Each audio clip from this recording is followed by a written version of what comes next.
Welcome back to the TriFecta Airsoft podcast. I'm your host, E-Rock. Go ahead and hit that subscribe button if you haven't already so you never miss another podcast. Also, do me a favor. Go on to whatever podcast app you listen to us on and give us a rating and review. That really helps us rank in the searches. Thank you so much. Let's get into the podcast. How's it going, dude? Hanging out, man. My wife made me take a shower. She said I need to be presentable for this, so. Well, you look great, bro. So, that's a cool setup you got, man. Like, is that soundproofing and stuff in there? Yeah. So cool. those are those little foam, 12 by 12 foam pads or whatever that I glued onto the wall. So I've got some on this side too, in the front here. Yeah, hell yeah. But yeah, this whole wall. Is that like part of the Constitution behind you, dude? It is. Nice. That's the whole Constitution. Well, that's the whole page of the Constitution. Yeah, hell yeah. So the flag up top, that was I bought that from one of our YouTube followers, and he does woodworking. I saw on his Instagram, whatever. This is like the first few months we started our channel, like 3 years ago. And so I bought that from him. Well, when I bought it from him, when he sent it to me, he actually made this thing right here, the red. Yeah. That's made out of wood with plexiglass over it with the lighting in it. He made that and as a gift and sent it to us. So, and then the Constitution right here, we've had that. That was a gift from some of our business partners back in Cleveland, Ohio, like 18 years ago or so. And then the book is Thank You for Your Service, or Thank You for My Service, the one by Matt Best. Yeah. And then this pop right here, this is the, let's see, where's my finger at? That thing was a Father's Day gift from my daughter and son-in-law. That it's the Master Chief Halo figure, you know? Yeah, hell yeah. So I don't have, they're big into collecting those Funko Pops. And so they got me that one because they know I don't have any like real collectible stuff or whatever. Yeah. So they were like, they got me that. So, and then of course this, you recognize that. Oh yeah, hell yeah. And and then this pillow we made, and I put it on our couch when I first got it. And my wife is like, that doesn't match anything in here. You just get that out of here. I was like, Instantly shut down, man. I put it in here. It looks, so it looks better in here anyway. So hell yeah. Well, your background looks awesome too, man. Yeah. It's workshop. This is like 5 years of working here, man. So this is like a little barracks kind of set up for dudes that have to like stay, like spend the night or whatever. So if we ever have people over that come over and help us for events or whatever the case is, there was like just a single futon here, and this was the same like mattress thing. Yeah. So we're able to like keep that one because it's bigger than the one that they came with, because this shit was in my son's bedroom, and it worked out in our favor because we kept it and moved it in here. So if there's more than one dude, they get to not have to sleep beside each other. That worked out. It was just a pain in the ass, like taking it apart, putting it through this door, because like the door over here in front of me, I made this like a regular size door, but when I built that, there's another door back there. It's like a small, like almost bathroom size door. Yeah. So there's like no way to get it through any of the doors without breaking everything apart. So that sucked. But right. Yeah, like all the machines are like right here. It's kind of hard to see it, but you can see this one like flashing, which I'm about to turn it off because it's aggravating. But we got like 6 machines right here. Like a work table. I used to have one that I had built back here where that stool's at. And that was probably like when the first year I started my business, it was like 4x4s and plywood and stuff. Yeah. I'll have like a nice toolbox to put everything in. The thread and stuff. That back wall where I think you can see it, but like where all the threads at beside it where you can't see, there's like a big wall of patches that's like probably 5,000 patches on our inventory, man. It's ridiculous. Holy shit. So it's pretty cool. But yeah, that's like the rundown in here. You can't see like the roof, but like we got the whole roof like covered in unit flags and stuff like that for flags that we made for different units and stuff like that. So Oh, it's damn. something that would be really cool to come visit, man, if you ever get the opportunity to. Yeah, awesome. Hell yeah. It looks awesome, dude. Yeah, those spools of string back there, or thread or whatever. Yeah, it you can't really tell from here what it is, and unless you know, but it's Yeah. really colorful. Yeah, I tried to organize it, man, like Marine Corps style, where it's like situationally like set up correctly. Like all the like colors together and everything. Yeah, they're like 5,500 yards of one spool, dude. So like, Damn. it's a lot of fucking thread in one spool. And my Right. wife like put a not a box fan, but like an industrial fan on the ground in front of them, like maybe a month or two ago from Home Depot. It's like one of these big ass ones, dude. It's like tall as shit. Yeah. It's still set up like we have it set up over there. So she has it set up like I'm trying to point like on the ground, like where that red hat's at in the middle. Yeah. She had it sitting there, and I was away for like a week or two, and she was like, "Yeah, I had to get a new fan," and like one of the spools of thread got fed into that fan, like the whole spool, dude. She seen it and like all 5,500 yards were like in that fan, just wrapped into it. So yeah, I don't know why it's not working. I'm like, that's probably why it's not working. So since she took it to Home Depot and got it replaced, and like didn't ask any questions, I was like, all right, whatever, dude. So, Oh, that's funny. Yeah, no shit. So it probably just it caught the wind right and pulled the string in there, and away it goes. Yeah, it was terrible, dude. I wasn't here for it, but it sounds like crazy. something you would do. Well, your shirt looks awesome too. I saw you guys make those, right? Because that's your design, isn't it? The Yeah. ghost with the guns. Yep. I drew this like when it was kind of big in the news and stuff for like ghost guns and like all over Facebook and stuff. I was like sitting there thinking, I was like, man, every time I heard the word ghost guns, I thought of like Pac-Man and just stupid shit. I'm like, man, I could make something with that, like, and try to make something cool. So I when I designed it, I was like, I gave this dude like a HK 416. He's got like a AK. I know he's got an AK. He's got like a Dragunov or something, and he's got a Uzi. Nice. So I tried to give him like a variety of weapons, man. But I always thought it was funny when they said like ghost guns in the news and everything. Man, it's silly. Oh, Jesus. Right. Well, welcome, man. You got you know, I want to go over some of your background and then your business, you know. So I met you at the SS Airsoft arena a couple weekends ago when they had the Call of Duty event out there, and you guys had a trailer set up in front of SS Airsoft, and me and my son, or a couple sons, walked in there and kind of looking around, and I started talking with you, and I think it was your younger brother. Yeah, James, probably. Yeah. Yep. So that was the first time I met you, and we started talking, and obviously found out you were a Marine Corps veteran. I'm a Marine Corps veteran, and then Riker had a table set up, like a booth set up right next, you know, to your trailer. Yep. And so anyway, it was really cool meeting you guys there, and then I found out about your business.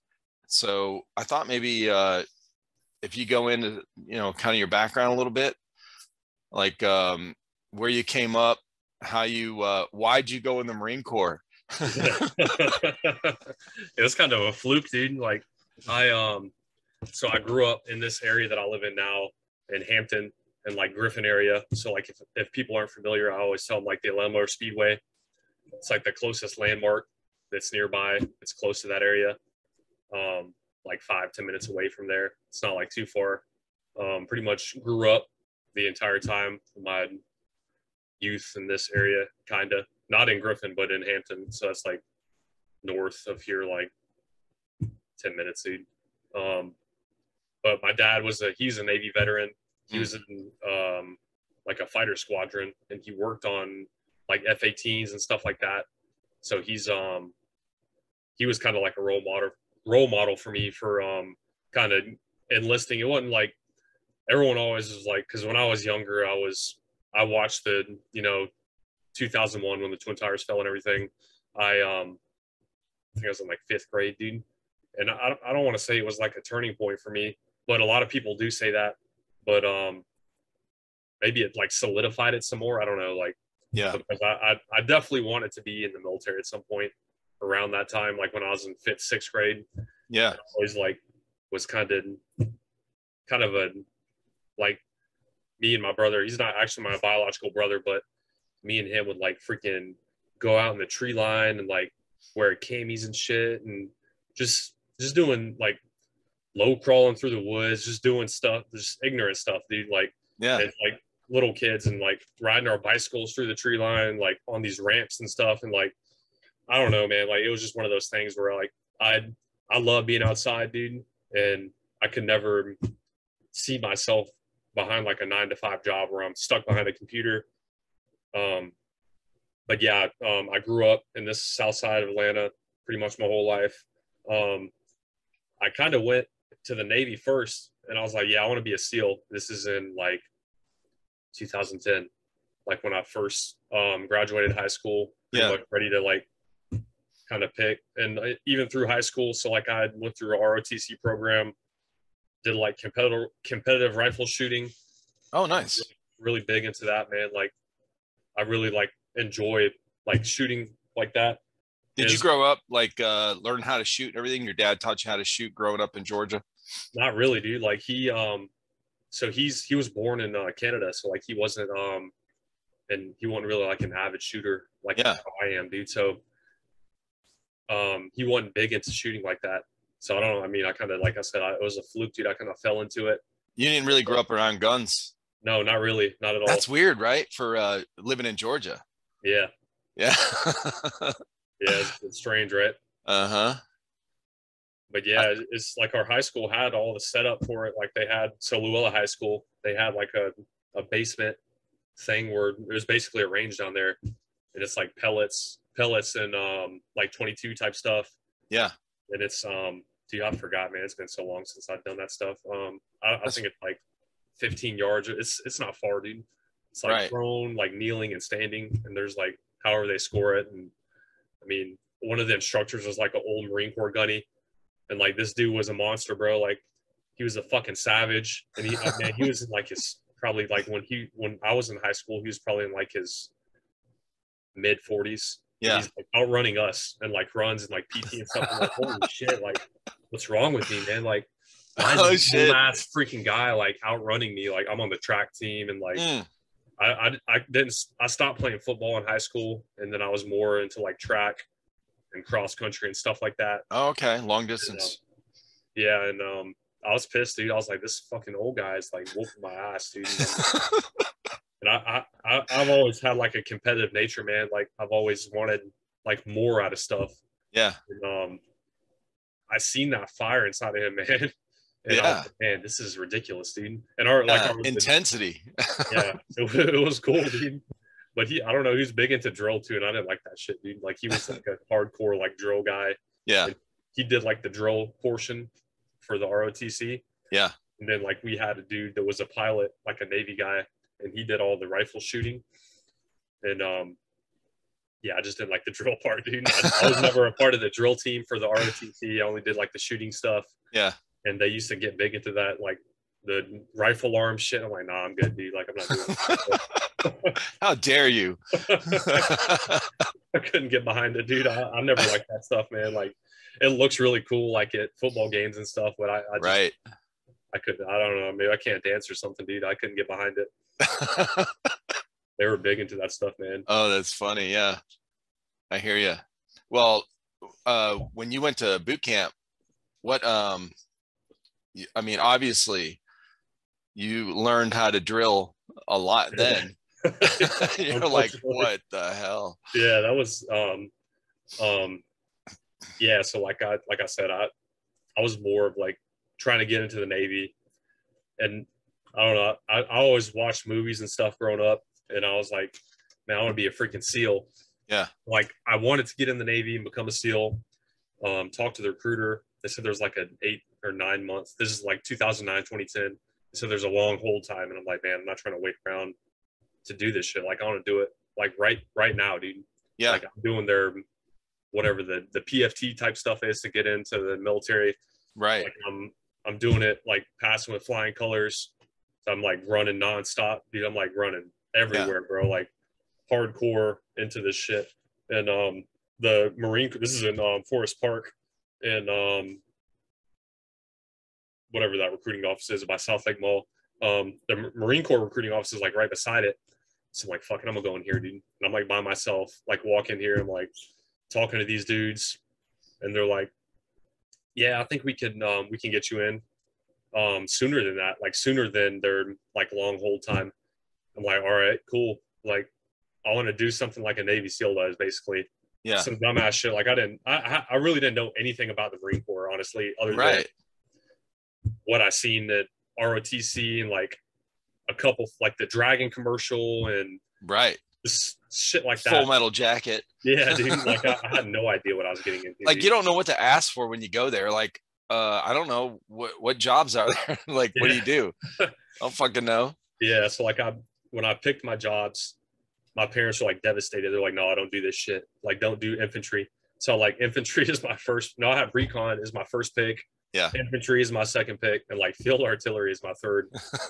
And they're like, oh yeah, you're gonna have to wait like 6 months, like something like that along the lines they said for the recon. And I'm like, all right, cool, dude. Because I was like, that seems like something to SEAL. You know, I was like researching this shit too, like as best as I could back in that time. Right. So I could like look up stuff, and the internet wasn't like I guess it wasn't a big, it wasn't a big thing. It wasn't as good as it is now. Right. Yeah. So like, I'm trying to research this shit. I'm like, what the fuck does recon even mean? Like, and I'm looking at this. I'm like, all right, that sounds really cool. And I'm looking up infantry. I'm like, that sounds fucking cool. Like field artillery. I'm like, yeah, that sounds cool. And a couple weeks go by, and like, I'm working at Delta Airlines also. And like another week goes by, and they're like, yeah, an infantry contract like slot is open. Do you want to take it? I'm like, absolutely, because I want to just leave as soon as possible, dude. Right. Because I didn't want to wait around. So this is after you graduated high school. You're working at a full-time job. What were you doing at the airlines? Baggage handler. No shit. Yeah. Dude. So I want to know. Everyone wants to know. Did y'all just like kick the shit out of these bags and like throw them on purpose? Like when you're pissed off, like just mess up their luggage? Yeah, dude. Nah, man. It's because I still work there part-time too, dude. So like when I got out, I got a job back there, and it's yeah, dude. Like if you're putting like 200 bags on a plane, or there's mail or freight or something, it's definitely like, I would say it's kind of, I always like to compare it to the infantry. It's like something where you got to like be young to be good at still, because you're throwing like all that weight, and it's just like, yeah, some of those suitcases got to be fucking heavy, bro. Yeah, they're pretty heavy, man. Like some of that stuff's heavy. Like to me, I've always had, like I said, that mentality where I always want more, but then you work with these certain people, and it's like, it's a buzzkill, man. So,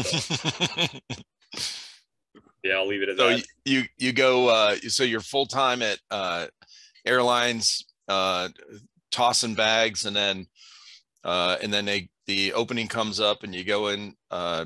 What was your leave time when they told you that? How long before you were able to go to boot camp? I think I swore in like the next day. Like I swore to the Marine Corps, so it was like pretty quick. Yeah, it was like a quick timeline. Yeah.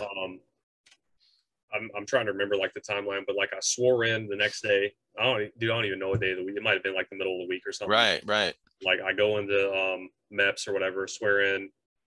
They're like, I'm doing the after part where you sign like your contract. They're like, yeah, by the way, like the only infantry contract available is like a 5-year, and you're not getting a fucking bonus. I'm like, sweet. Awesome. Oh, that's weird. Yeah. So like, and I'm like, all right. I never heard it. Yeah, I never heard of 5-year. Okay. Yeah. So like I sign it. My dad's like, you're fucking retarded, dude. You should have got a bonus, like all this and that. I'm like, whatever, man. Like I'm doing it. Like is the end of this. Like I want a fucking combat job. I mean, that's just how you would have got like a $20,000 or $30,000 bonus if you would have went to the Army, bro. Probably. I went in the Marines. My buddies in high school, like a handful of them, we all enlisted the same, around the same time. Yeah. They went in the Army. They're fucking like they're getting 10 grand bonuses, signing bonuses. They're coming back from their, like, you know, when I come back from boot camp, they had already been back for a while. They went reserves and they got fucking new trucks and shit like that. I'm like, bro, I'm eating dirt.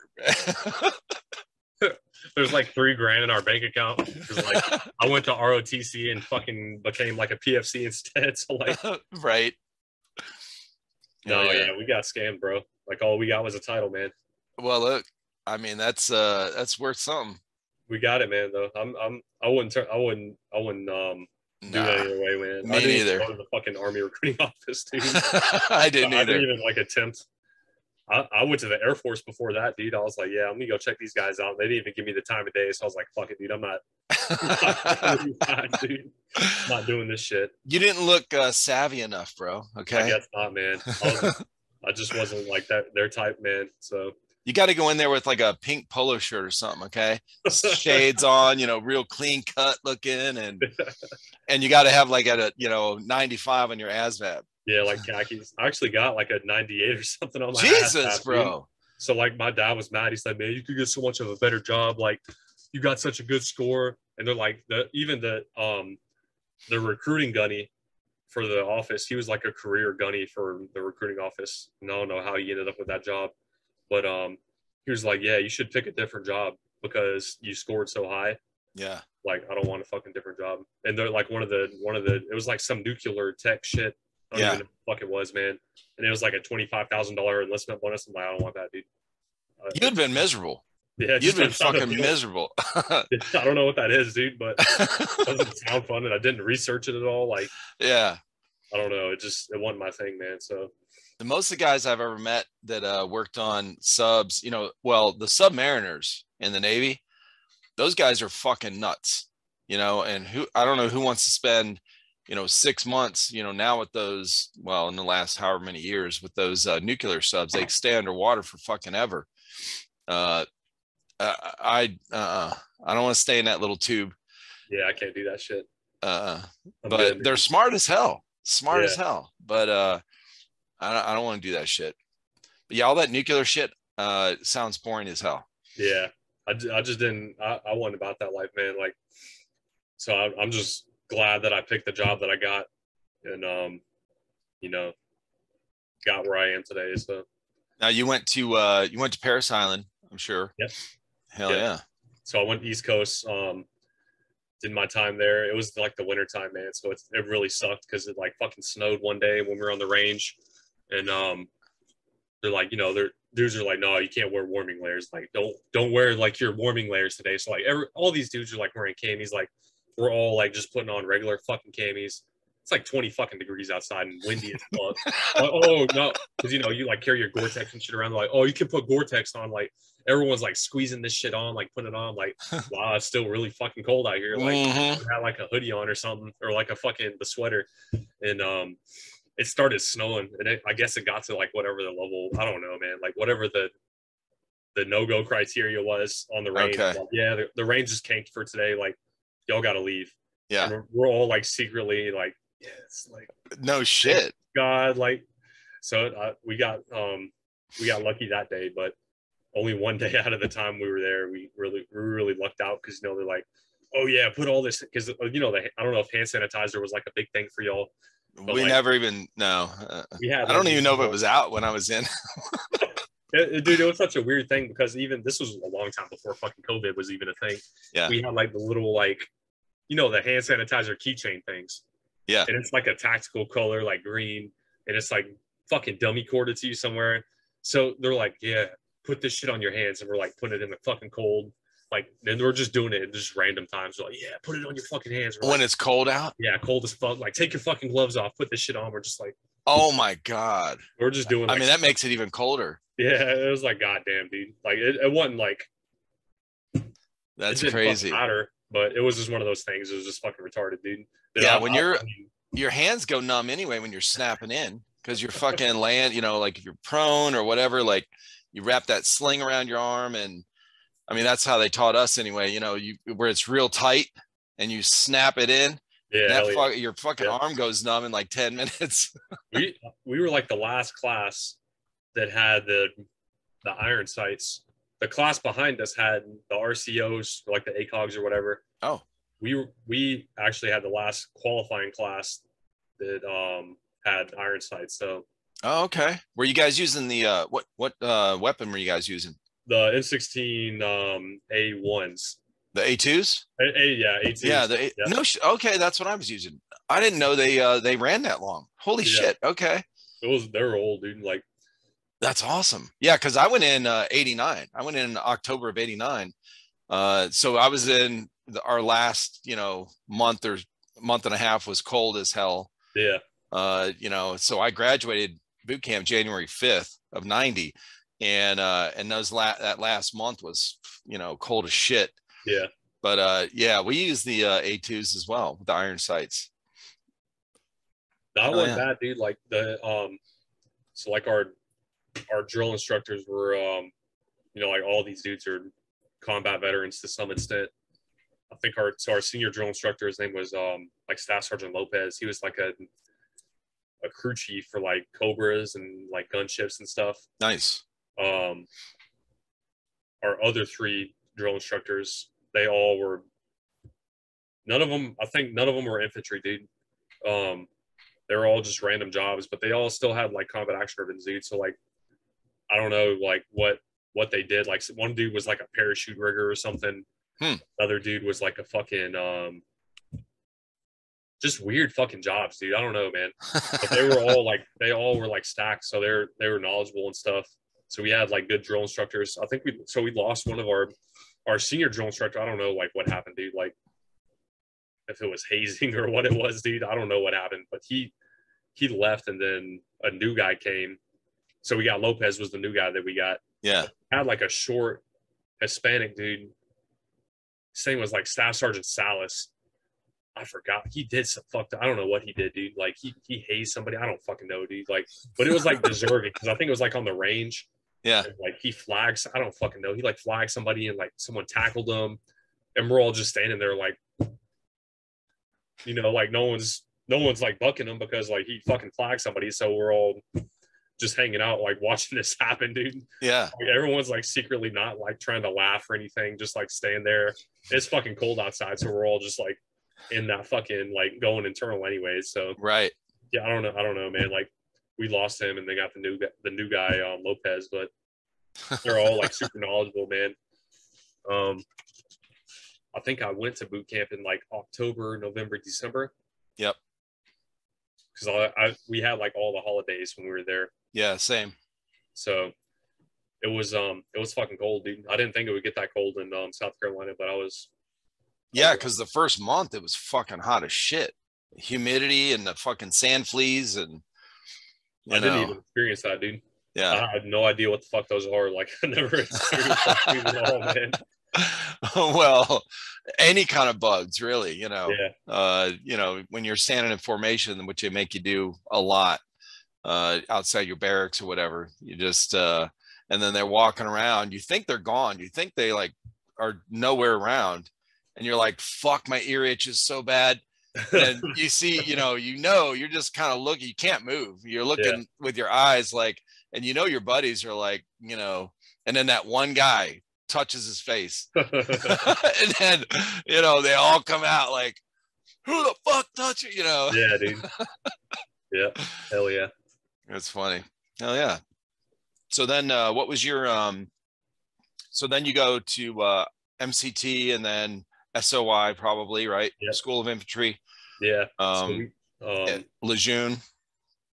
Yeah, I did so I lucked out because during the time that I got in was like one of those times where like the schoolhouses were like really full. So I guess that's why like all the jobs really fucked up where you would have to wait X amount of time. Right. So infantry was so like backed up, like SOI was so backed up when I went. They're like, yeah, you can come, like you're gonna fucking come either way, but you can come right now and just sit on Geiger and do like the little fucking Firewatch shit where you walk around. Oh yeah. Or you can do like recruiting duty for your local recruiter and do like all his fucking paperwork shit with him. Right. And I'm like, I'm doing that, dude. Like, I am not fucking sitting like Yeah, around fuck that. and fucking with that shit. So I did like 30 days of recruiting duty. Okay. And oh, it's kind of weird, dude, because all the dudes there are like staff sergeants and sergeants, Right. like this PFC. And you're fresh out of fucking boot camp.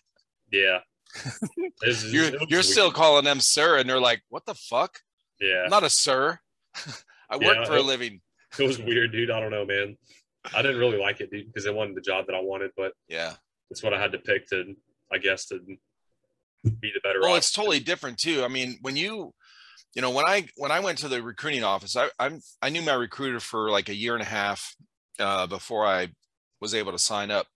And when you go in there as a teenager, you're kind of ooh ah, and then when you go to boot camp, and then a lot of us, to get this extra time on leave when you come home from boot camp, we would sign up for 10 days of recruiting duty. So you get an extra, few days or whatever to be on leave after boot camp, so that you do this recruiting duty. Well, after boot camp, I go to the recruiting office. It looks different. It's the same one. Yeah.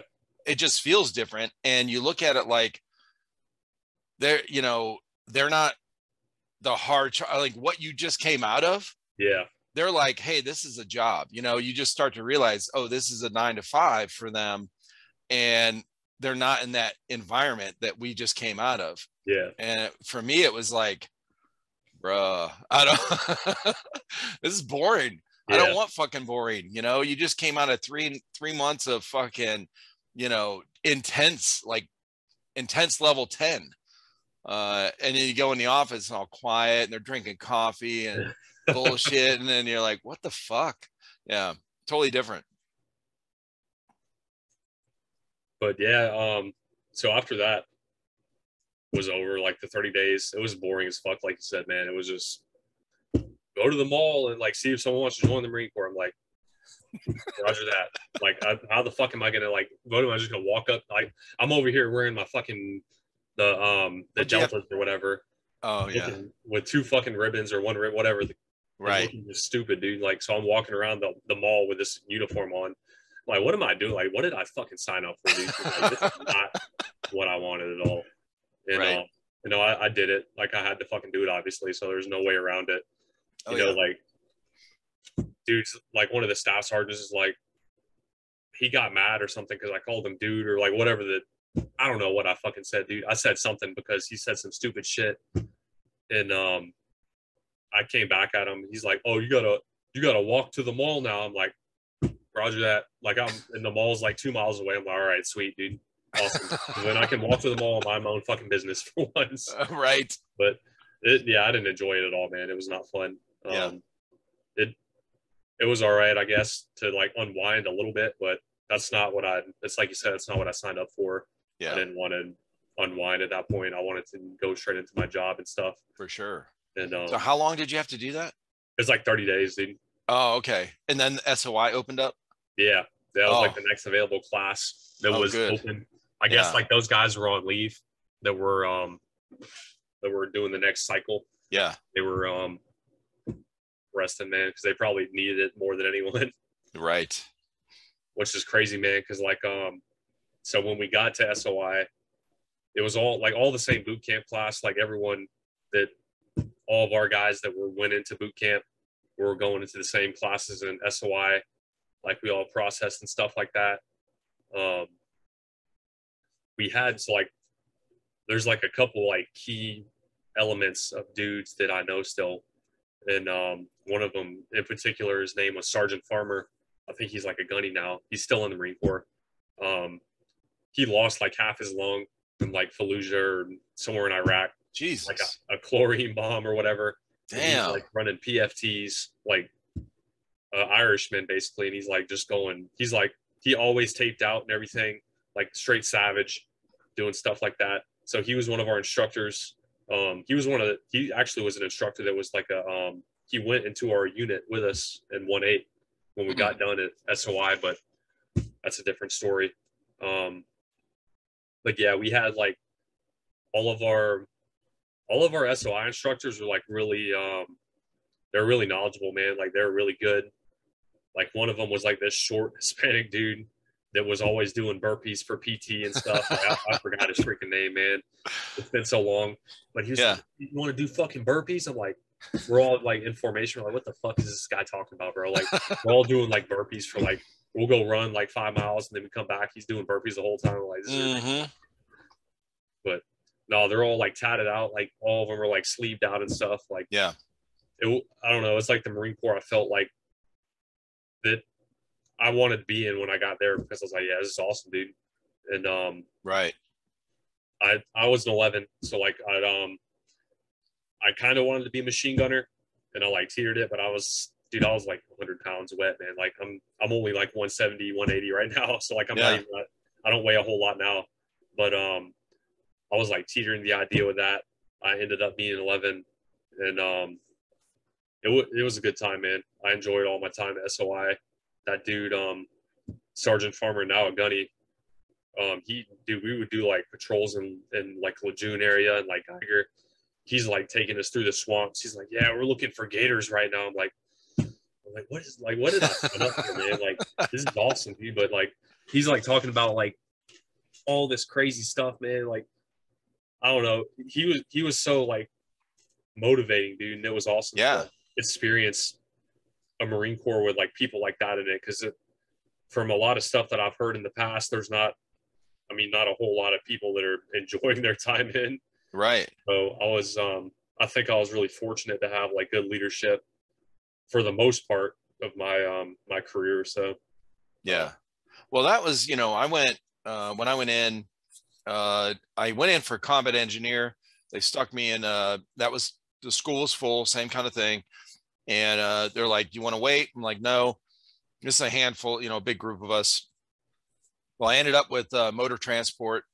And I was really disappointed because that's not what I wanted. That's not what I didn't want to drive trucks. I wanted to be in the shit or whatever. But I had a good time. Like it was, we made the best of it. That was it. Like we didn't, and then also I think a big part of, I guess, feeling better about it was my first duty station was Okinawa, Japan for a year. And our battalion commander was fucking awesome.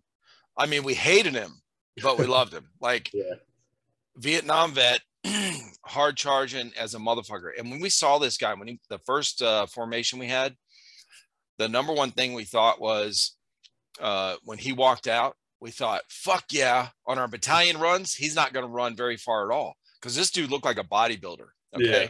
About fucking 5'5" and just, stacked. Yeah. So we're like, he ain't running that far. Yeah, whatever. This dude ran our dicks in the dirt, bro. Like 8 miles on, a regular run that's supposed to be like 3 miles, whatever. We're running 8 miles. He's trying to make people fall out. Yeah, hell yeah. So you get page 11.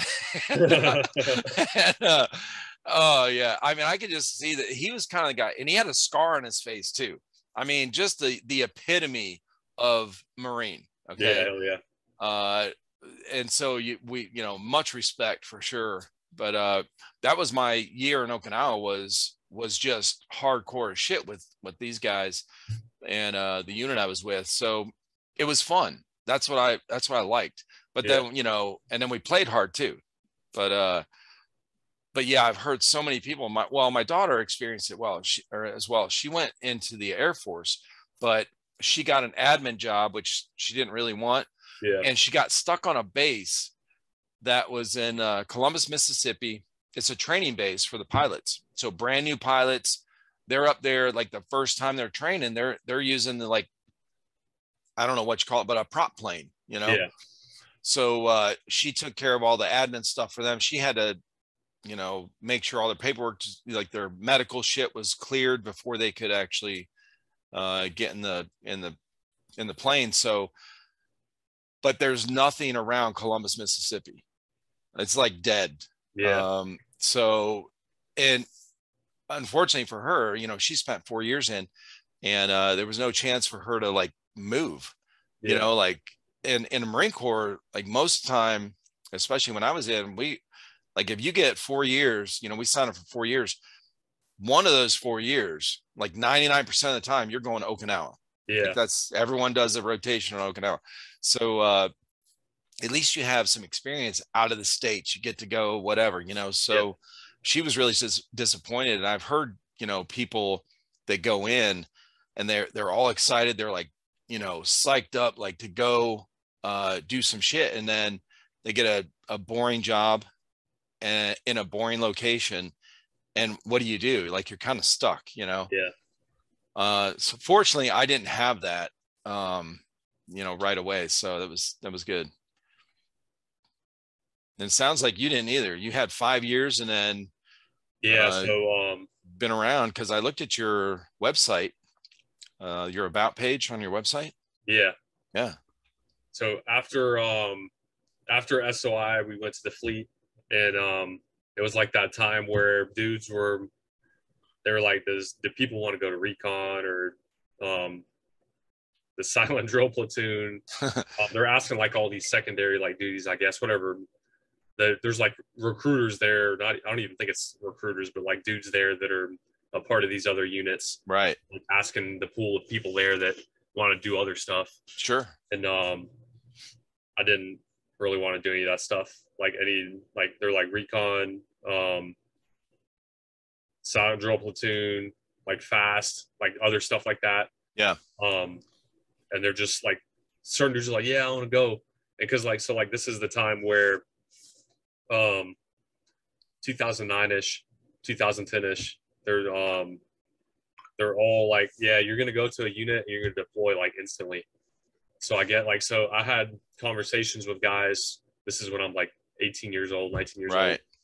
old. They're like, man, I'm scared. Like, I don't want to deploy instantly. I'm like, dude, you joined the fucking Marine Corps, man. Like, what did you expect? Oh, right. And he's like, he's saying this to me. I'm like, I forgot. He was like a reservist, man. Like, I forgot his name. I really don't remember it. But he was saying, I'm like, dude, this is why I got in the Marine Corps. Like, I wanted to like go somewhere else, right, and like help people and do other things like bigger than myself. And yeah, so I went to 1-8. I think everyone went to like 1-8 or 2-9 or those other schoolhouses to do stuff. And the dudes that washed out, like I know a couple guys that washed out from some of those schoolhouses. They went to other like Victor units and like 29 Palms and like other places where they got shitted on. 29 stumps, buddy. It backfired on them, I guess. I don't know, man. Like, yeah, if I go to recon and I wash out, we'll just go to California instead. I'm like, I don't know how this shit works, dude. Like, I have no idea. Right. And, yeah, I didn't see the bigger picture at all for any of that stuff. I had no like role model or bigger hand that was helping me out, that told me what to do and like navigate me. I was just fucking winging it, dude. And I got to 1-8. It was like me and 3 or 4 other dudes that went to boot camp with, and it was it's like an experience that you don't fucking forget, because like you get off the bus and you're like on one of those white buses, you got like all your gear, and we weren't even wearing like our alphas or anything to check in. They're like, yeah, just make sure they have their camis on. And like like the dudes that greeted us is like Corporal Andrews and Corporal Dudley, and these are like Iraq and Afghan vets. One dude's like tall as fuck. One dude, Corporal Andrews is like fucking 6'5", 6'4", tall as fuck, big as fuck. The other dude, Dudley, Corporal Dudley, this dude's short as fuck. So it was just a weird pair to get off the bus, like, because I'm like 6'1", so like I'm not super tall and like super short. So like we all get off with our fucking sea bags on the front of us and like our packs and shit on, and they're telling us to run around, and we're doing all the check-in shit. Right. All running around the whole fucking time. It wasn't that bad, man. Like I didn't have any fucking issues. Like I wasn't getting fucking hazed to like any extent that I thought I would get fucked up yet. Right. And, you know, it was just the way I remember it, man. It was like everyone was super quiet on the bus. Like no one was fucking talking. Like no one knew what was to really expect. Yeah. So like, because I think it's like a Thursday or Friday. It was like almost the weekends. Like these dudes were kind of ready to get rid of us anyways. So Sure. those weren't like our permanent team leaders or like squad leaders or anything. One of them became one of the guys we deployed with for our first deployment. Corporal Andrews was, but then we went and actually went to meet like our team leaders and our platoon and stuff like that. And that's when it like became like a reality, and we all like got with our teams of different dudes.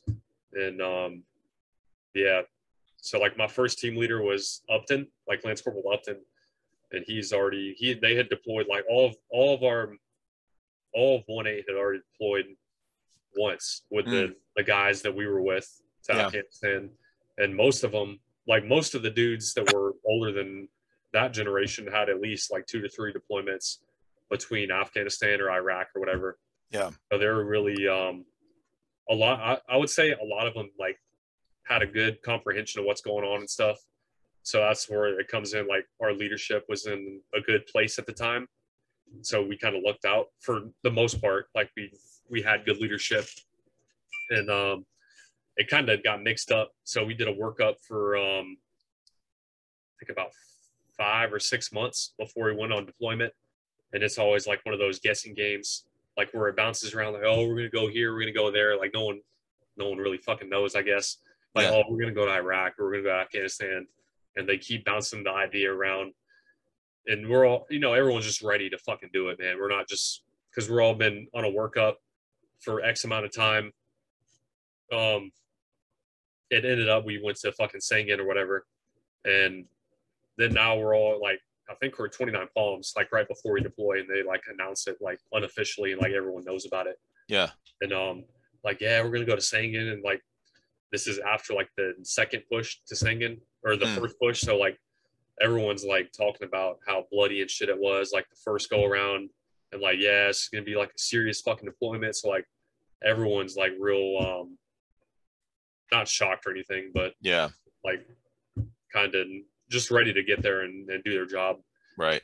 No, it wasn't bad. So like when we got there, so fast forward to before we like when we go on leave and stuff, tell my family, blah blah blah, have like our party, going away party, shit like that. Right. And I'm not really, I would say like at that time in my life, I wasn't like a big drinker, man. Like I didn't drink a whole lot. I still like drank a little bit, but it wasn't like hardcore. I wanted to be good at my job, man. Like I always wanted to be better and like do good things and shit, and be and meet like not just the standard, but surpass the fucking standard.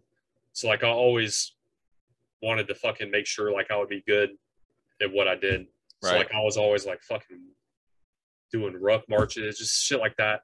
Like I didn't go to the fucking bar. Like I wasn't one of the dudes. So like I was kind of shunned upon because like when I was in the fucking fleet, I was working out, doing stuff.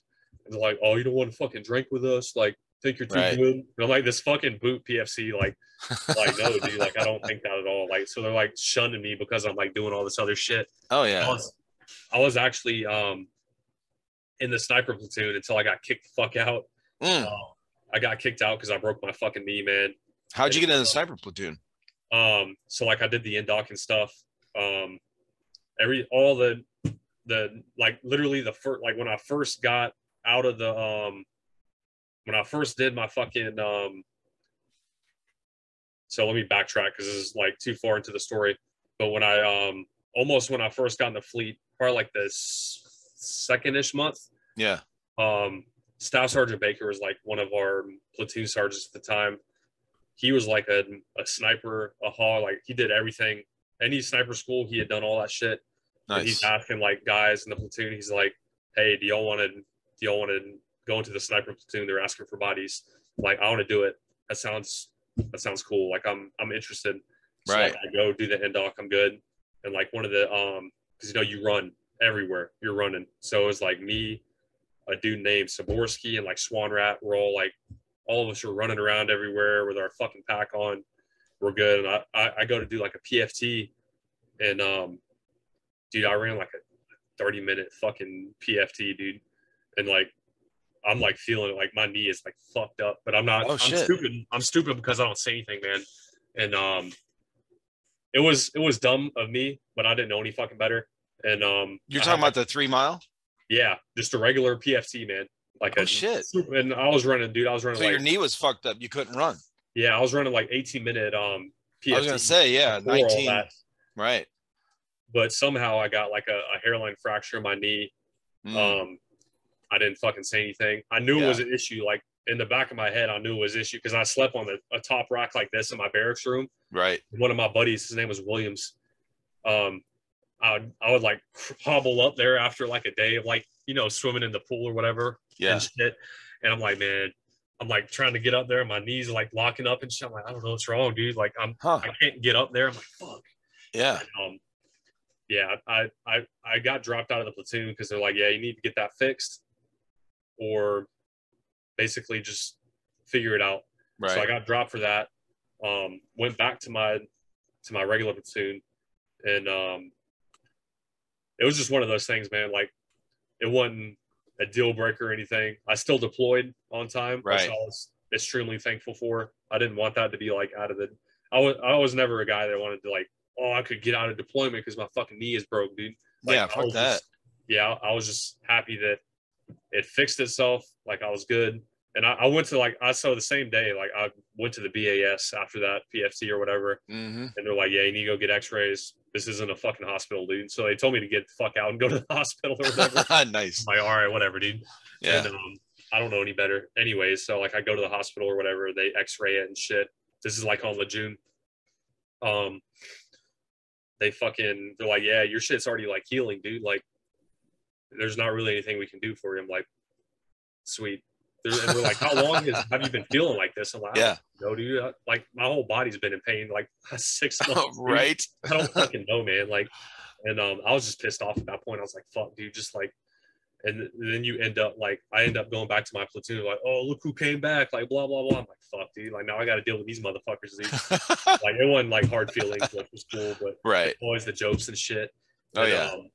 I get back and go back to 3rd Platoon and Charlie Company or whatever. And I mean, I already knew those guys really well. Those are all like my boot camp fucking guys that I went through with and shit, like my peers, and then the same guys and stuff. Yeah, that was good that I went back. I was on light duty for like a month, so I had to like do fucking fire watch in the field and like right, get shitted on for that. But it wasn't like terrible, like it wasn't unbearable or anything. So right, I do all that. Then fast track to back where we were at was like 29 Palms or whatever. Like I'm still in the same platoon, all healed up good after like a month or whatever went by. They tell us we're going to Sangan. I know this story is like fucked up now because I just went back and forth with it. Oh no, I'm keeping up. But they're like, yeah, blah blah blah. Going here, get ready for it. So like we're already about to leave 29 Palms.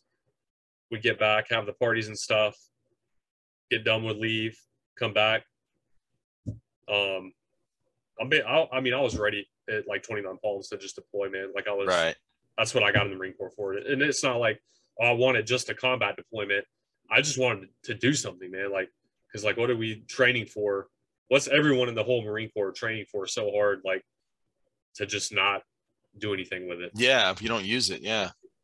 So, yeah, we get to, what is that airfield, man, up north? Like, I don't even remember, man. Whatever the airfield like north of Lejeune is, Cherry Point. Oh, Cherry Point, yeah. Yeah. So like we all get bussed up. You know, there's like that big dramatic thing where like everyone's waving by and you're on the white buses and shit. Oh shit. Like a big fucking bus like a convoy. Yeah, a convoy of like 6 or 7 buses of like the whole like company of guys going to deploy or battalion or whatever. Right. You know, there's like girls and stuff like flashing their titties. Like everyone's just, you know, it's just fucking crazy, dude. Like, yeah, a big fucking rock star party, man. Like, and it's really cool. There's like babies and stuff getting held up to the buses and shit, like right, all that stuff, dude. So it's like a big emotional fucking thing, like all that, and then it just like dwindles back down. So like you're all on the bus, like let's do a fucking iPod or whatever for the next hour and 2 hours. Right. It's dead. It's dead by the time you get to fucking Cherry Point. Now you're Yeah. fucking at Cherry Point. We're all just fucking throwing rocks at each other. Yep. And we all get there, get our gear set up, load it onto a fucking plane. It's all like commercial, like regular aircrafts. So like, of course, all the fucking boots, doesn't matter how fucking who it is, like all the boots are like loading the fucking plane. So we all get down there and start getting all the fucking stuff. I'm like, oh fuck, man, here we go. Like all the battalion stuff or the company stuff's got to get loaded on this plane. So we're all down there, like all 14 of the boots from the whole fucking. You're like, I already know how to do this. Yeah, I know. It's like one of those things is weird because my family's like big into aviation. So like, he's not my brother, but I always call him my brother Cody. His dad was actually a contractor for Omni, like one of the airliners that would like transport us over for like a flight mechanic. Gotcha. And I'm like going down there, like walking below the ramp or whatever. And I see him standing there. I'm like, what the fuck are you doing here? Like, and he's like, oh, I'm the flight mechanic or whatever for this bird. I'm like, sweet. I'm like going to fly on here with you. Nice. Like, sweet. And, we're like talking and stuff. And then, we all get done loading it, go back up top. He's like, makes this fucking announcement over the radio. It's like, yes, my nephew on the plane, like blah, blah, blah. He's like, everyone's hyping him up and shit. I'm like, oh God, dude, I'm about to get fucking hazed hard as shit. Yeah, you are. Like, don't say that shit, man. Like, and no, it was cool, dude. I mean, there's a lot of dudes like they have like bottles of fucking everything on the plane, like. Nice. All the flight attendants are like super cool, like on the plane. They're like doing anything you want, like just giving you all the food, all the fucking drinks, anything you can imagine. We're like, oh, that's wild. Yeah. Yeah. So my experience was way different when I went to Okinawa. So we flew to Okinawa. We went to, they flew us from, well, where I was out of Cleveland, Ohio to LAX, from LAX to Anchorage, Alaska. And then from Anchorage to Japan, which was like an 18-hour flight. Yeah.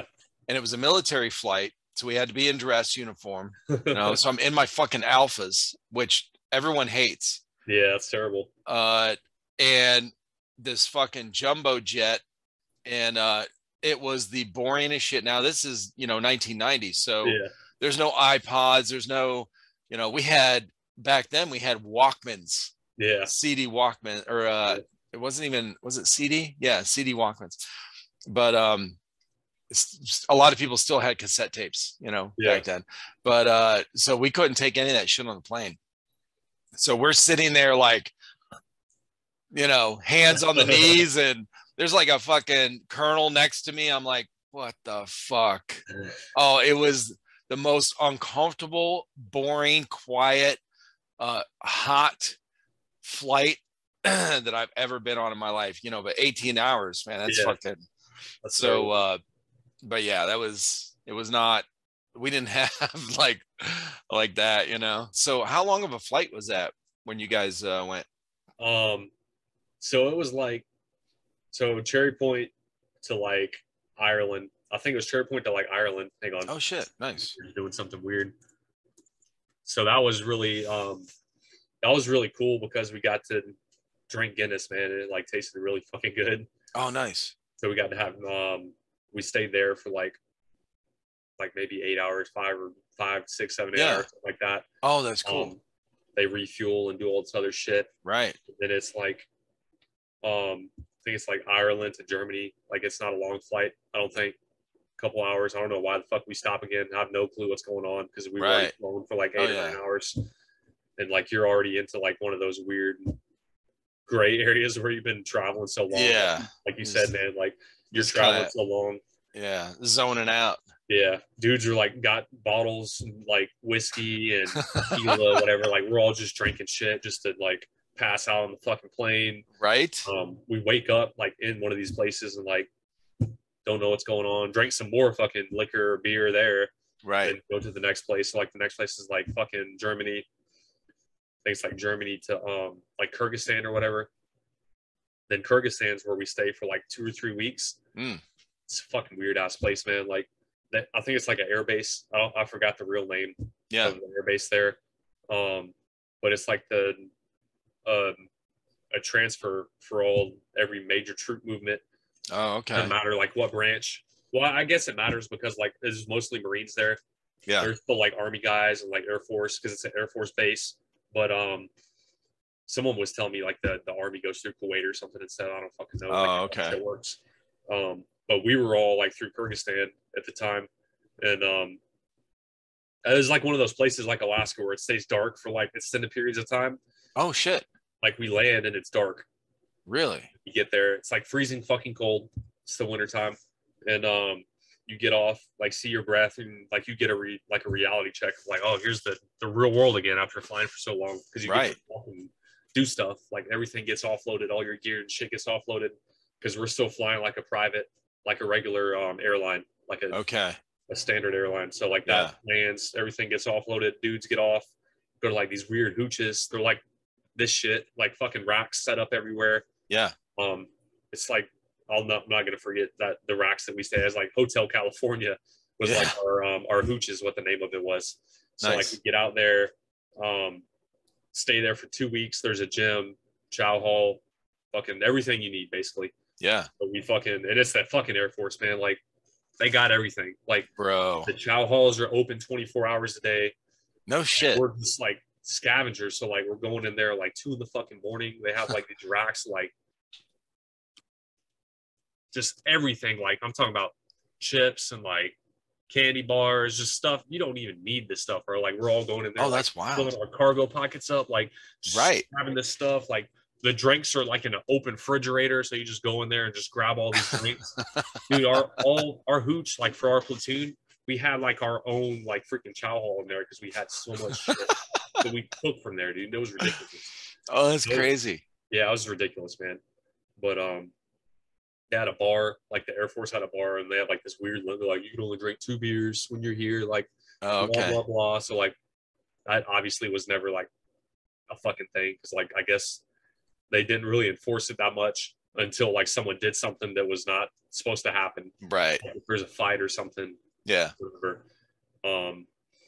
But yeah, it was just like just one of those, another standby time. So like we're there for 2 weeks, going to the fucking gym constantly, or on the run, or prep your fucking gear, like whatever, what's going on, and just waiting. Because like I'm just a fucking Lance Corporal at the time, dude. I don't know shit. Like I'm going in here like no fucking clue, like just waiting to deploy basically. And hell yeah.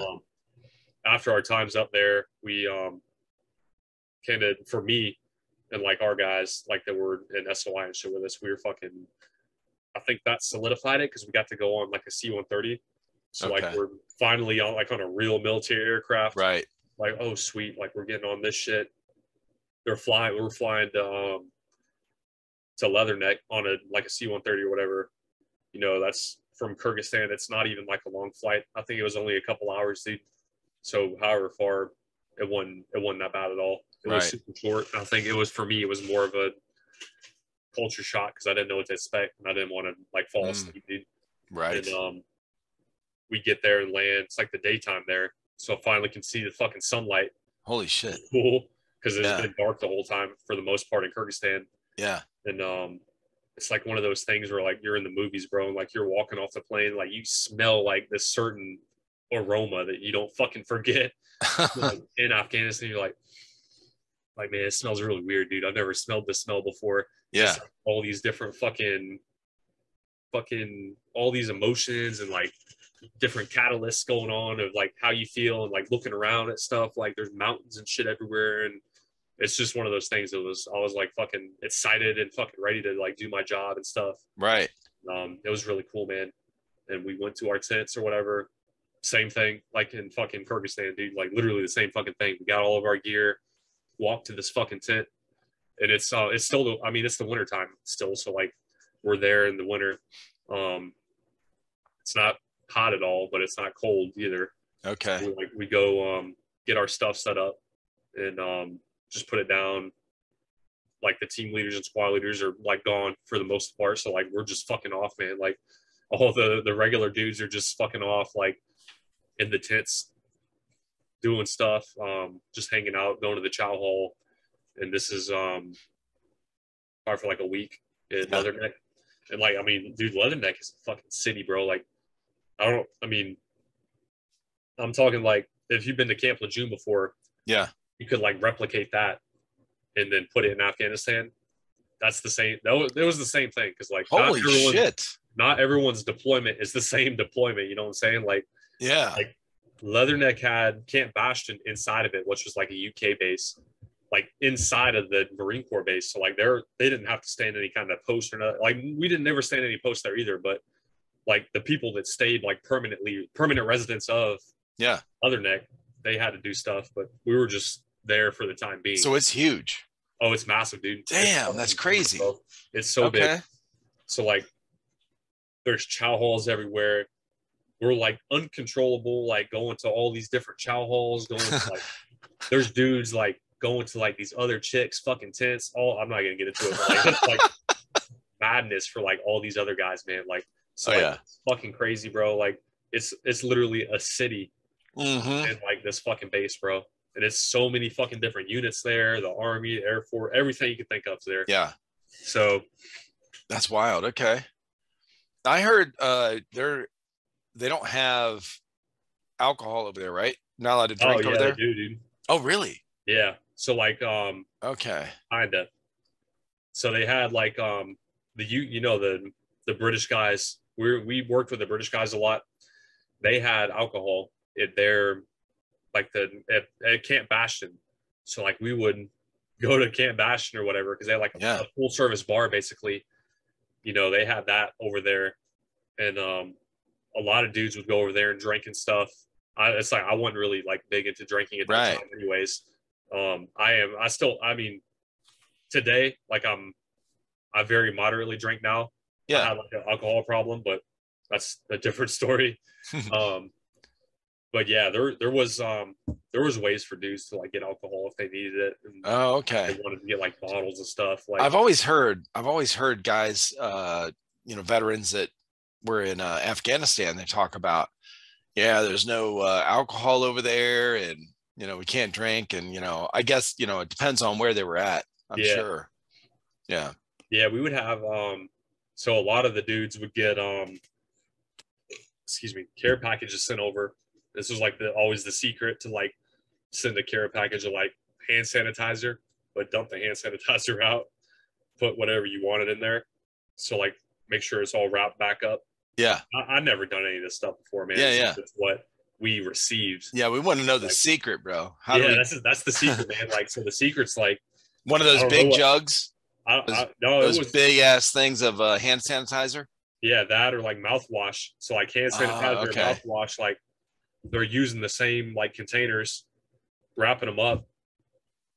And we had like Facebook and like stuff like that, like at our fobs, and they're like, and this is stuff they already knew, man. Like this was these dudes already second or third deployment for a lot of our senior guys that were letting us like drink with them and stuff.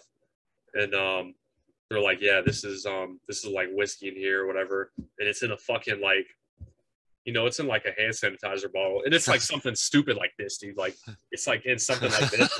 Like, we're sitting by like this fire, and he's like drinking out of it, and we're like all just looking at him like, all right. And then we get it like, oh shit, this really is like some whiskey or bourbon or whatever. Like So there was like that was really like the only other way to get it was to actually have somebody like mail it to you and do like some weird janky shit like that. Gotcha.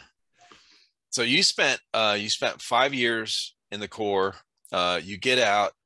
Now, after you get out, do you go right back to your hometown? So like when I first separated from the Marine Corps, I actually got lucky because I did like a welding school. So like I went to this welding school while I was still active duty because this would have been my coming of like my third deployment. Yeah. And I was still like teetering like if I wanted to stay in or not in my head. But it was like one of those times where like I had been doing so much shit as a squad leader and other stuff. I'm not gonna say I was getting tired, but I just wanted more family time. Yeah. And I wanted to do something else. Like I wanted to just experience something different. Now, were you married at the time? So like I got married after the first deployment. Gotcha. Okay. Like had my son like shortly after, probably Oh a yeah, yeah, couple months yeah. after that. Yep. Yeah. See, I did the same thing. We got married. I had almost 2 years left, and then when reenlistment came up, or where they start talking to you about it, I'm really weighing the options because I loved the Corps. I mean, I hated it, but I loved it. I hated all the formality shit, the Yeah, inspections and the whatever, just the downtime stuff. But we wanted to start a family young. And my first duty station in Okinawa, most of the time Okinawa is it's either your first or your last. So half of us that were there, it was their last. And so they'd already been in, 3.5 years, whatever. And they're married, got a kid, back home in the States. And, I saw so much shit, like how many, they're getting divorced. Their wives are leaving them. They're cheating on them. They're just like in the movie Jarhead, yeah, where the dude gets the video of his wife yeah, fucking his friend. Similar shit like that. And I'm going, man, if I re-up, they're going to send me back to Okinawa for a year. And I just got married. yeah, So anyway, but I ended up getting out. But that was, we wanted to start a family. That was a big part of our decision was, hey, I don't want to be gone this whole time.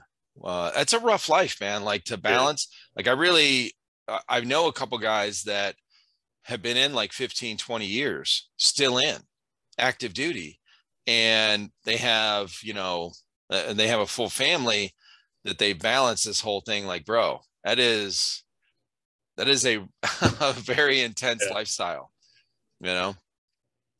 No, I think that was like a breaking point for me because like Yeah. after my second deployment, because I did an Oki rotation too, and my son he was like it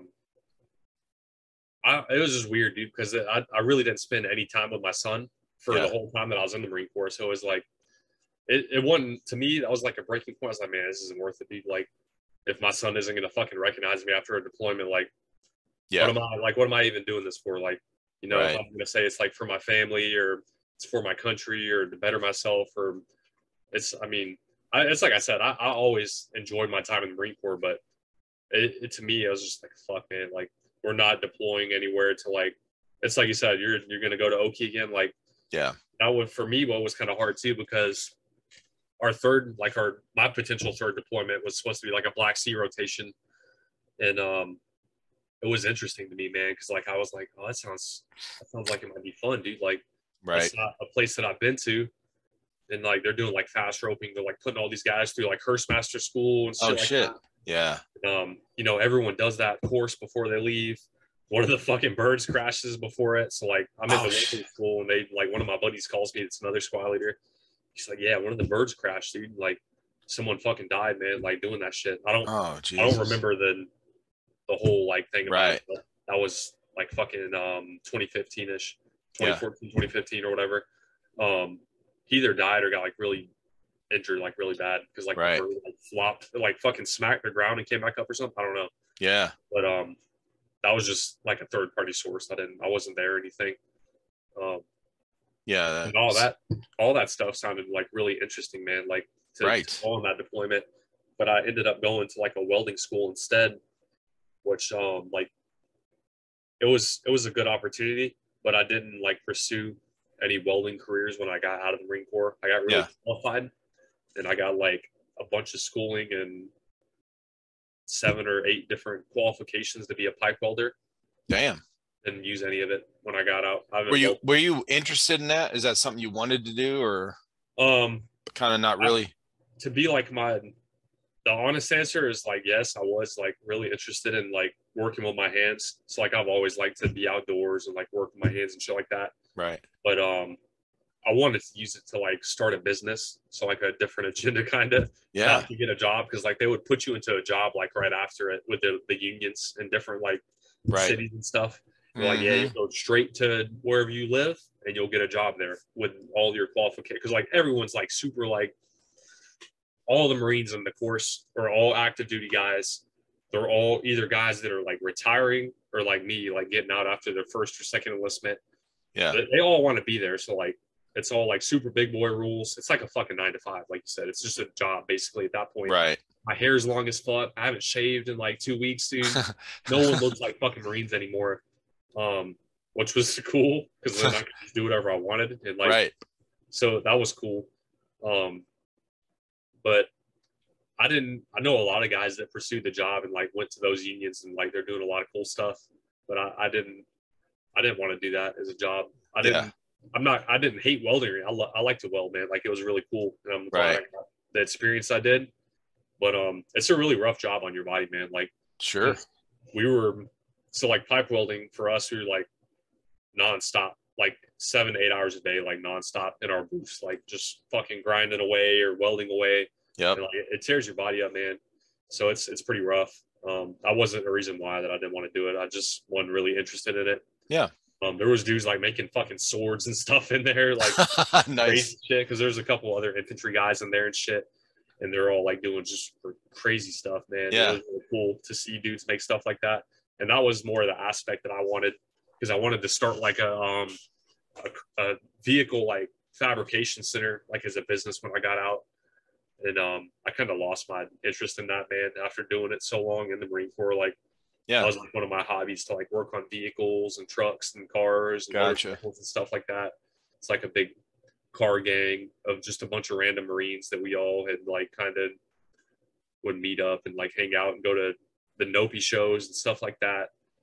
No, I had like a big Tahoe, like an 8-inch lift on it. It was all nice. It was fun, dude. And no, I just lost my interest in it, man. So like, but really by the time of the welding school that I graduated it, it's like, no, I'm good, dude. I'm done. I don't want to pursue that or like a business with working on cars, man. I just kind of. So how did you go from all of that to doing what you're doing now? So explain what your business is and how you started it. It's like, really, man, I went back when I got out of the Marine Corps, moved in with my parents for a couple weeks. So it was me, my son, which was probably like 3 or 4 at the time, more than 4 or 5, dude. He's him and my wife were living in like our upstairs in my freaking of my parents' house, which is like a big suite type thing. It's a lot of room, but it was like too compacted to have all of us in there, man. So I didn't really enjoy that either. I was working at like security jobs, doing like private security work. So like I worked for this security firm in Atlanta, kind of like juggling money around to try to just save up and do that, because I didn't have like a VA rating at all. And, I'll be honest, man, I didn't expect to get anything back from the Marine Corps. So like, I was like, sweet, like I'm probably not getting shit, like cool. Like I never like put that into my plan where like I would get anything back. Right. So I'm working all these fucking different jobs at like security, like doing personal security for people, working at fucking bars, whatever, like stuff like that. And it fucking sucked, dude. Like I was broke as shit. I was doing that, and like I worked back at Delta Airlines as well. And I was like, damn, this sucks, dude. Like this is fucking terrible, man. This is miserable. Yeah. And I'm just working nonstop.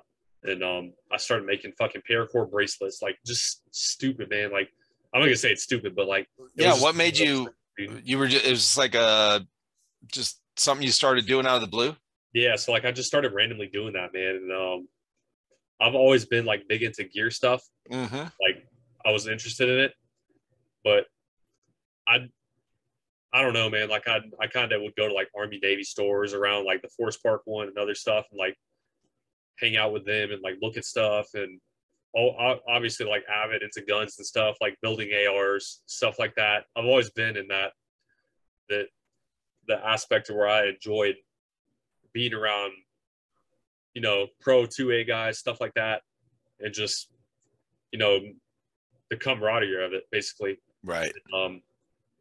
Between that and then like that's gonna be kind of hard, but basically like losing a couple guys overseas, I kind of wanted to keep giving back, and because I was never like satisfied, like I always got out like, this isn't enough, dude. Like I'm not like I feel like I was never being challenged enough when I got out.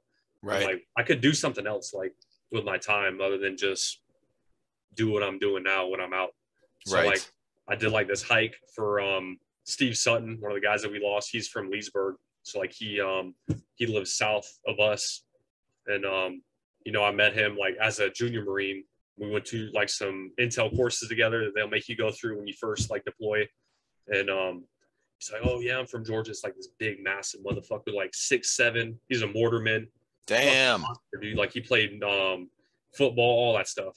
Yeah. Big ass student. And anyways, like that's when we first like made contact and stuff. I saw that story on your blog. So I was looking at your website for your company, you know, GreenWolf Tactical, and you had a blog section on there. I was like, oh, let me check this out. And I'm scrolling through and I see that when I clicked on it, I started reading it. Very cool. Very cool, man. You write all that stuff yourself? Yeah. No shit. There's probably a lot of typos in there, man. No, probably man, it's well written. It's good. I'll have a couple people that help me, like between a female Marine that was like our neighbor. Her name was Liz in our apartments that we lived at. We keep in contact still. Her, my wife, and my mom sometimes they're like, yeah, you spelled that wrong. Like, go fix that shit. I'm like, all right. So like all the stuff on the website, I just gave like basically all of them have like access to all my social media stuff. They so go like, in there and grammar police your stuff. Yeah, that's good to have. Yeah. So I do type stuff wrong like regularly, man. So I'm always like sitting here like typing emails and like looking at it. I'm like, is that fucked up or not? Like, all right. Like, yeah, but the point is you do it, and your blog has a bunch of stuff on there, and that story about your buddy, you know, that you guys lost over there, that hike, like you had the maps, all the different pictures of the maps, whatever, you know, like the whole whatever leg of the hike. Yeah, dude, that was cool, man. It's very cool. Did you guys started that on your own? No shit. Like the first year I did it was like extremely unorganized. Like it wasn't organized like probably the one you're talking about, because that one you're probably referencing to, I had two other individuals come with me and they were both like MARSOC Marines. So like I was like, dude, I have to make sure all this shit's like in accordance, because like in my head I've done this like 3 or 4 times, so like I know what I'm gonna do. Right. Like I know like this is where I'm gonna stop, this is where I'm gonna get water, blah blah blah. But I'm like, I'm gonna make sure this is all like well written, just so there's not any unorganization. Like he's like, oh yeah, I know we're gonna like stop at this X spot over here and eat or do whatever. So right.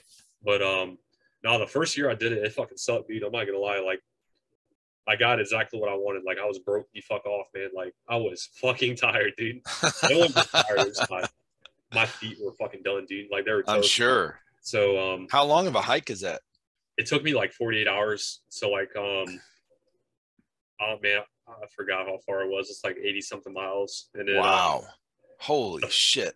The first night I remember calling my wife, and I was like in this fucking really like sketchy hotel in the middle Georgia.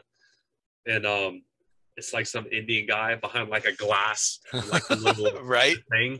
And it's like fucking 2 a.m, bro. Like I've already moved like 40 miles probably. And I'll walk up. I'm wearing like fucking camis, dude. Like a fucking skivvy shirt and like a ruck. I look fucking stupid as shit. And I walk up by myself to this dude. I'm like, hey, I need a room for tonight. He's like, are you on a mission? And he says it in like this Indian accent. I'm like, yeah. He's like, you're Rambo coming through the town. Okay. And he's like, okay, give me $20. I'm like, sweet. So I give him like my card or whatever. He runs it and shit. Like hobble to the room. I just like fall into this bed, like take all this shit off, dude. I look at my feet. I'm like, oh God, this is terrible. I like don't look at him. I'm like getting in the shower and like I can feel every single cut and like blister on my feet. I'm like, oh fuck. Like, oh Jesus. Crying on the inside. I'm like, fuck, man, like this is horrible. Yeah.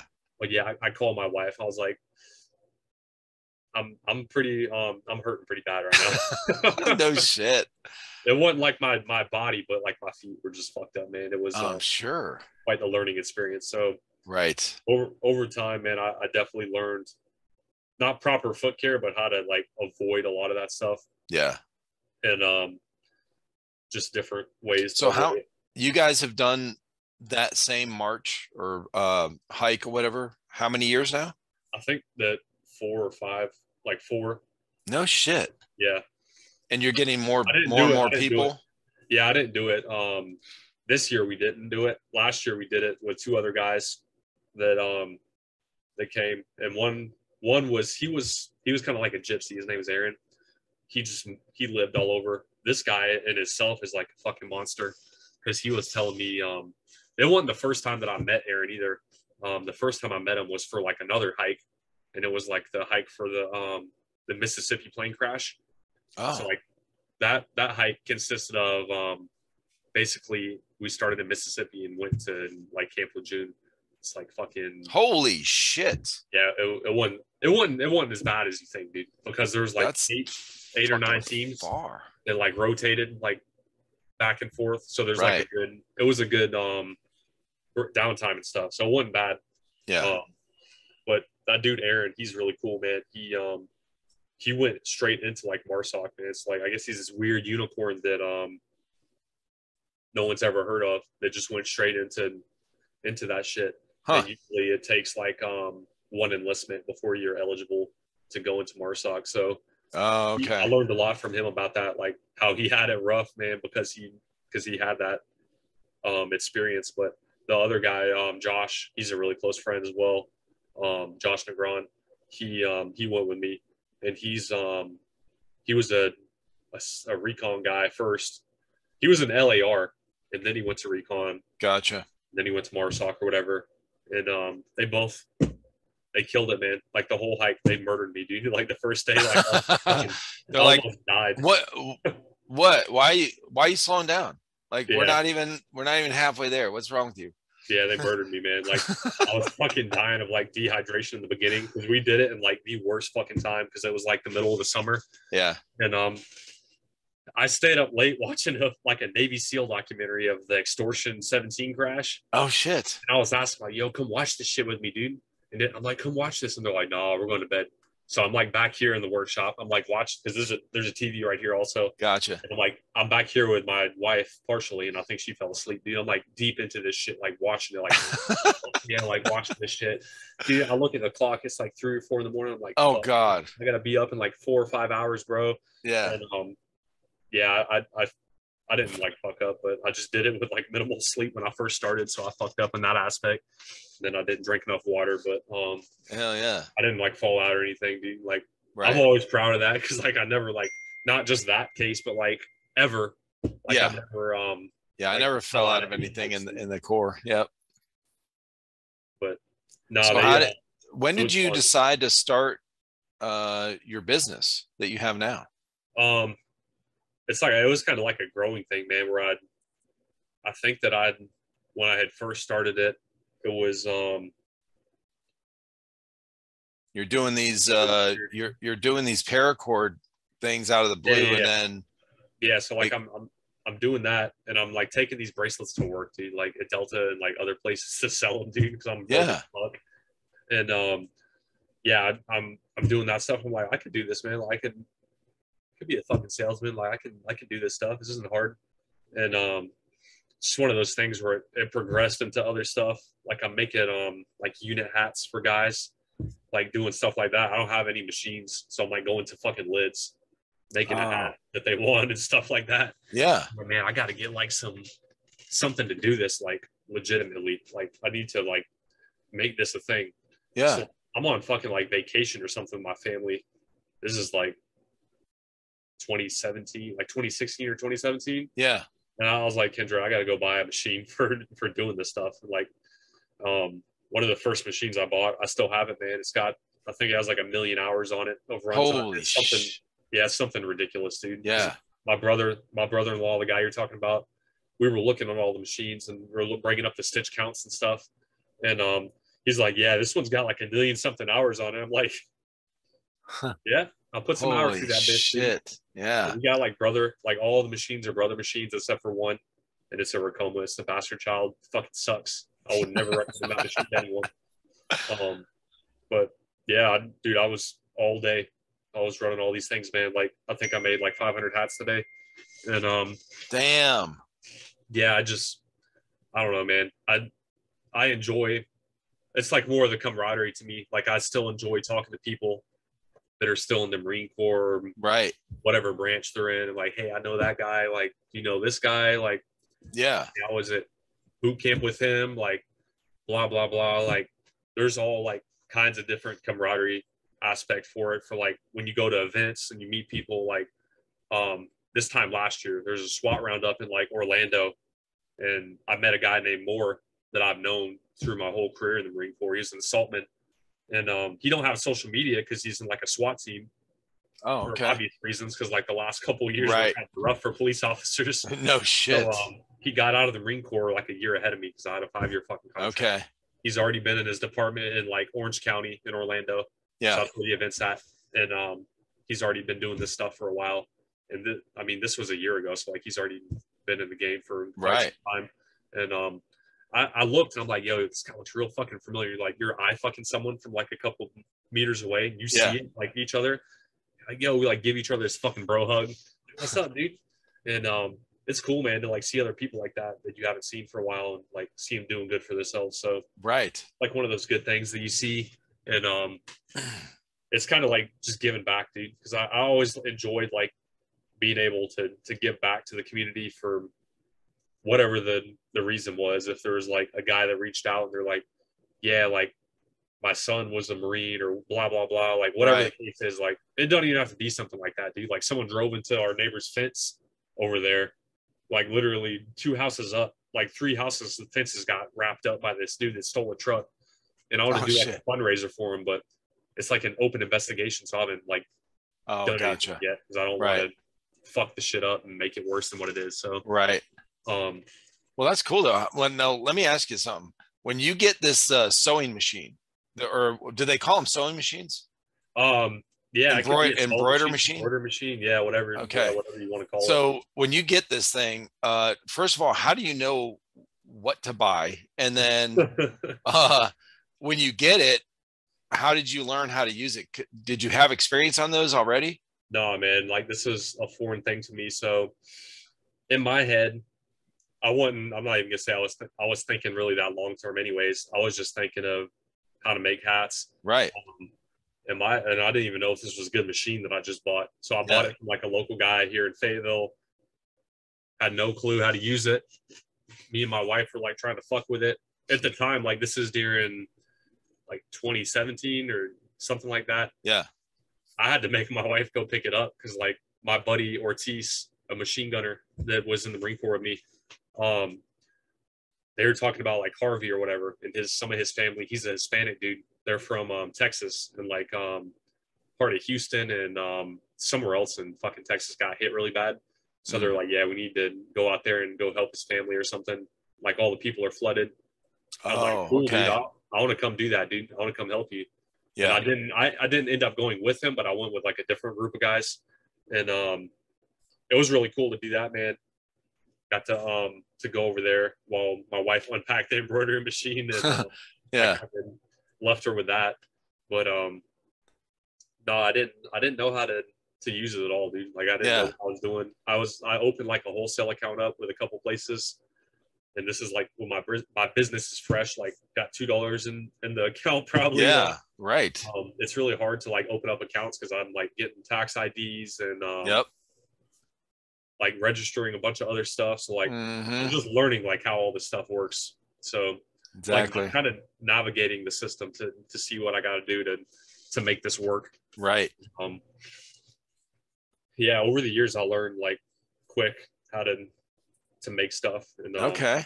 So when you first started with one machine, what after let's say a couple months or whatever, how many hats were you, or what was your first thing? Was it hats? Was that that was my objective, man, was to make hats. I mean, we can do like polos on there. You can do anything really, man. Right. Hats, all that stuff.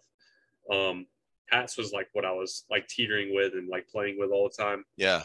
And you know, the needles are always breaking. I don't know what's going on. Like how to set them up is really hard because like all the hats are different. So like I'm Huh. just this infantry guy, like, dude, I don't know what the fuck's going on. Like No I'm shit. like Yeah. pushing stuff around, like fuck man, like why Watching videos, like, okay, what do we do? yeah, there's no videos either for this stuff, man. Like it's not like a YouTube like one click thing where like you could go on there and be like, Oh shit. this is what's wrong with that. Like Because that's it's what's not a wrong with common this. thing. Yeah, it's Yeah. not like a I mean, people have the machines, man. It's not like Right. anyone can go buy one of these, man. It's not hard to get them. Gotcha. But people aren't like making videos about them, I guess, because maybe you're a Yeah. competitor to them. Dude. I don't know. Like Right. whatever the case is, there's a lot of learning factors that come involved with it. So like it probably took me till like probably like 3 years, so like 17, probably like 2018, 2019, Yeah. at least until I got really good at it, dude. And I was like, yeah, I can do So this thing. you said you're putting out, you did 500 hats today? Yeah, probably roughly about 500, man. Damn. I Okay. mean, I was working, dude, and like I was like undisturbed, so like none of my kids were back Right. here. My wife was back here for a little bit, and she helped me some. But it's not like that every day. Like Right. my kids are back Still. here. You gotta So stop. you guys, do you take orders then?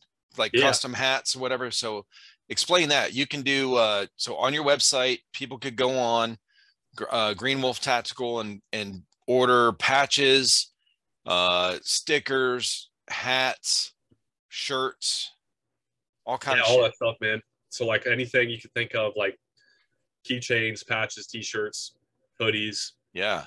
anything, flags, dude, all that stuff. Okay. You could take care of it. It's super easy. That's awesome, man.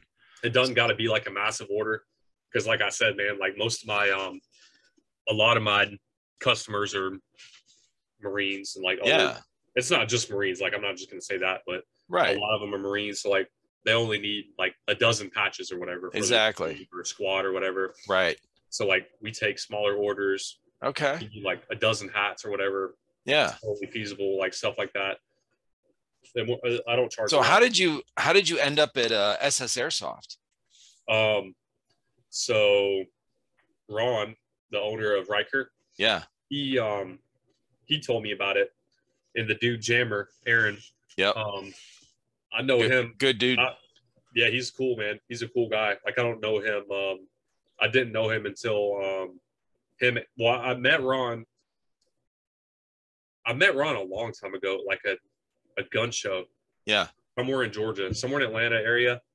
But I don't think he remembered me, dude. So like this Oh, was really? a long time ago, like so long, like when I first got out of the Marine Corps. Yeah. And, I had his number saved. This is how I remembered because his number was saved in my phone and it said like Ronnie Gun Event. So like I'm like, because when I went to all these events and stuff over the years, I would go to gun shows and stuff here in Atlanta, like go look at stuff or set up and sell fucking hats or shirts or whatever. Then I met him there, and that was a long time ago. And then it became a thing where like we had so many mutual friends that we got really close together and like we'll like watch out for each other for events and stuff. Like there's a machine gun event coming up and we're like talking about it. Like if there's any events, like we always tell each other like, hey, come to this air show, or he tells me an event that I didn't know about. I'm like, yo, come to this, come to that. So like we're always going back and forth with like stuff that's happening like in the community. And it doesn't have to be just like a fucking gun event or like a whatever. But it is like it helps, dude, because like it helps because we're both very similar in that aspect because we all just want to do our thing, man. So like if we have rifles at the event, like he had all his rifles, I had like one or two rifles at the event, like real actual guns, dude. Right. Like it sucks when you can't go to an event and you sell grips or you sell stuff for guns and you can't bring them, dude. They're like, yeah, you can't have that, dude. Even though it's cleared out, there's a fucking lock, whatever the case is. Right. Like, because I go to stuff like that all the time, man. It's like one of those things where it's just whatever, like cool. But I respect the places like SS Airsoft and other places like that allow it because it really needs to be a thing where you get people comfortable with it and like around it.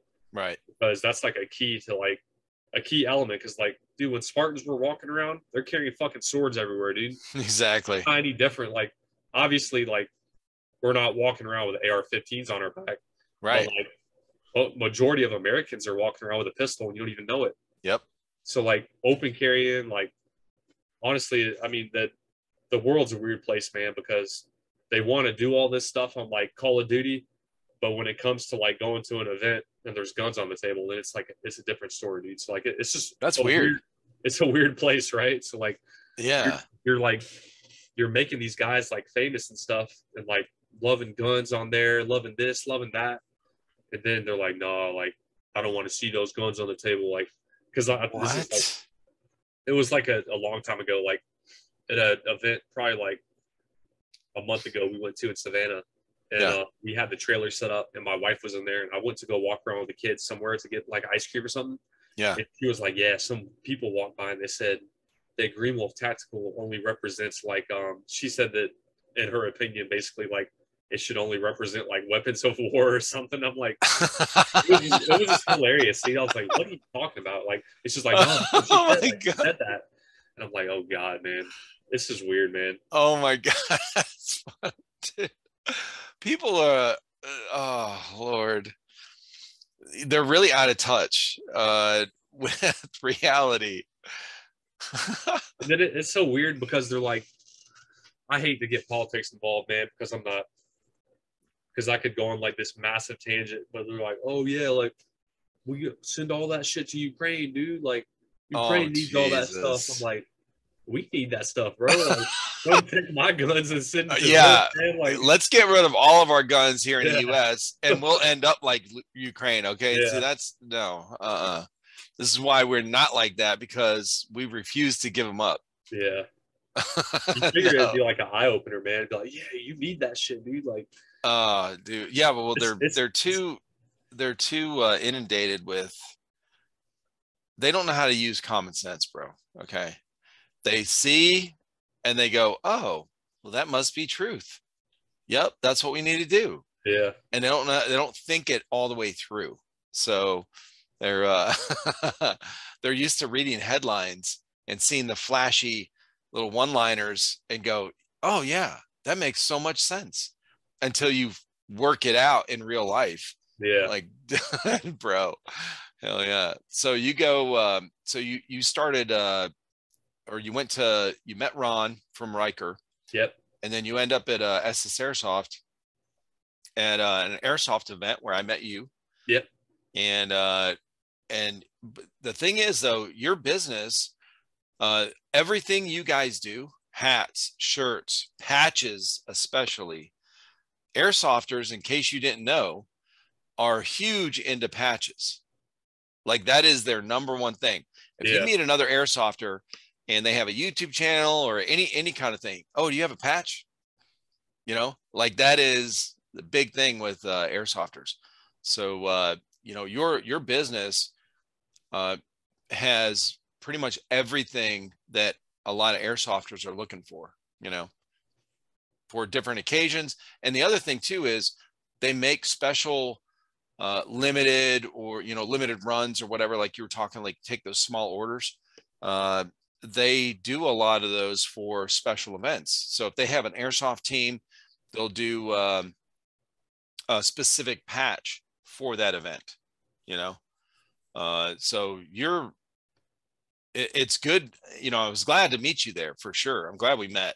It was cool to see you there, even though you may not have, you know, Riker doesn't have any connection with airsoft. Like they don't make airsoft stuff yeah, specifically, but you know, you guys were there because a lot of these guys, uh, you know, a lot of what we use in airsoft, you guys provide. So that's pretty cool, man.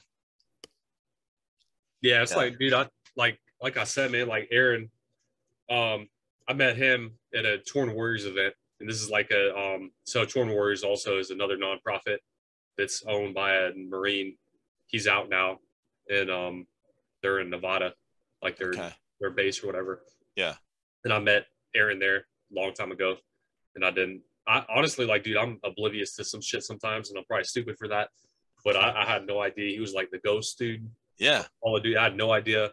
Like we're all just at Kurt's bar, like I would have never known. Yeah. hanging out, and like super humble guys, like dudes that have done like a ton of stuff in their career, and you would just never know it unless you Right. asked them and you like talked about it basically. Yep. And No, I've been pretty fortunate to be around people like that for a lot of my my business aspect, and it's really cool like meeting people like that. And Sure. it's a very small like community of people like that that that do know like other people and like open doors for you down the road Right. that you don't know that are open until you get to it.